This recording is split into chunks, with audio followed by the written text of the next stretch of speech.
మన సిఎంఆర్ జ్యువెలరీలో శ్రావణ స్వర్ణోత్సవం అన్ని రకాల 22 క్యారెట్ హాల్మార్క్ బంగారు ఆభరణాలపై గ్రాముకు 888 రూపాయల వరకు తగ్గింపు. మండలి సమావేశాల చివరి రోజు కూడా డిఎస్సి అంశంపై చర్చ చేపట్టకుండా కూటమి ప్రభుత్వం పారిపోయిందని వైఎస్ఆర్సీపీ ఎమ్మెల్సీలు మండిపడ్డారు.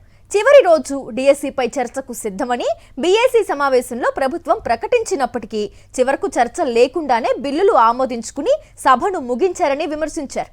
4 రోజులు సరిపోవని మరో 2 రోజులు సమావేశాలను పొడిగించి డిఎస్సిపై చర్చించాలని తాము ఎంత కోరినా చంద్రబాబు నోరు మెదపకపోవడంపై మండిపడ్డారు.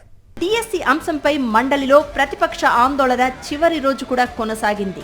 డిఎస్సిలో అవకతవకలు జరిగాయని ఆరోపిస్తూ వైఎస్ఆర్సీపీ ఎమ్మెల్సీలు వరుసగా 4 రోజులు వాయిదా తీర్మానాలు ఇచ్చినా ప్రభుత్వం తిరస్కరించడంపై ఆ పార్టీ ఎమ్మెల్సీలు మండిపడ్డారు. సమావేశాల ప్రారంభానికి ముందు నల్ల కండువాలు ధరించి ర్యాలీగా మండలికి చేరుకున్న ఎమ్మెల్సీలు డిఎస్సి అక్రమాలపై సిబిఐ విచారణ జరపాలని, స్పోర్ట్స్ కోటాలో జరిగిన అవకతవకలకు బాధ్యత వహిస్తూ మంత్రి నారా లోకేష్ రాజీనామా చేయాలని డిమాండ్ చేశారు. మండలిలోనూ నిరసనలు కొనసాగించారు.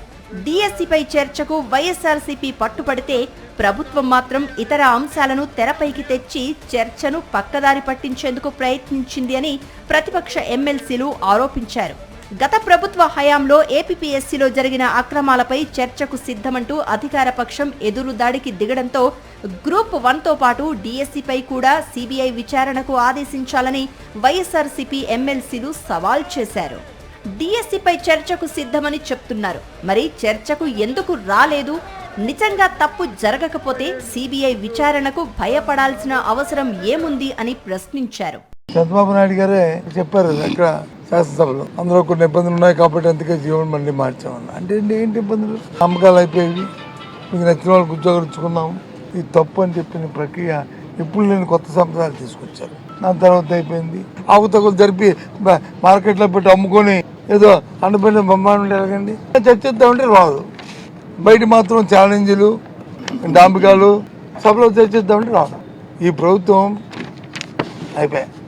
ఈ 2 సంవత్సరాల్లో తెలిపింది ప్రభుత్వంలో దొలతనం, ప్రభుత్వంలో అవినీతి, ప్రభుత్వంలో దోపిడీతనం, అలా మోసపూరితమైన వాగ్దానాలు, మోసపూరితమైన నిర్ణయాలు అయిపోయింది. సరే క్లోజ్.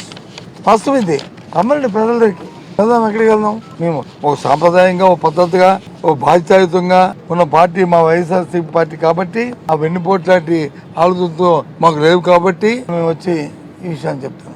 ఎంతసేపు లబ్ధి కోసం ఆలోచించేస్తుంది తప్ప సమస్యల పట్ల ఏ కోసం కూడా ఆలోచించాలి. చాలా దురదృష్టం. దీన్ని ఇంకా ముందు తీసుకెళ్తాం, ప్రజా కోర్టులో పెడతాం.